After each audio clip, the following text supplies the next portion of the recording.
News is beginning to filter out to the Turkish border village of Guveci of what's happening about 12 miles away in Jisr Al-Shoghoor, the rebel Syrian city where there has been trouble for about 9 days now.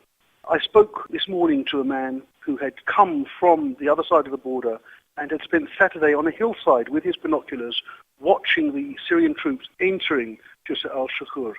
He said, first of all, an armoured column approached through a village. It shot at all the houses in the village. Any people who were there, mostly women and children, were arrested and taken away. The crops were deliberately set ablaze. And then the armoured column went into Jisr Al-Shoghoor in the afternoon of Saturday as a second armoured column approached from a different entrance. But he saw it go into the town, fire on the state hospital. Most of the people had already left the town, but the tanks and armoured personnel carriers fired on buildings, and the troops, who were special forces, entered any house where the door was closed. He saw 2 families dragged out of their houses, the men and the women tied up, the men put on the ground and tied up and taken away in vehicles. And anybody who tried to escape was shot at. He himself saw 2 boys trying to escape up the railway track near where he was on the hill, and they were spotted by the Syrian forces, and tanks opened fire with machine gun and killed both boys.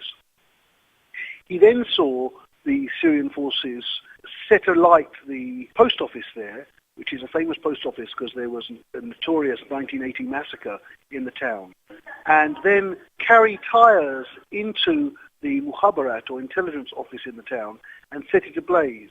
His explanation for this was he thinks that the Syrian government will try to blame rebels, both big government institutions.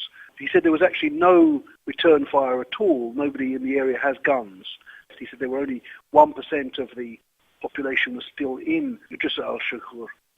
The latest he heard was that Syrian forces are now pressing on from Jisr Al-Shoghoor to the border, which is about 12 miles away.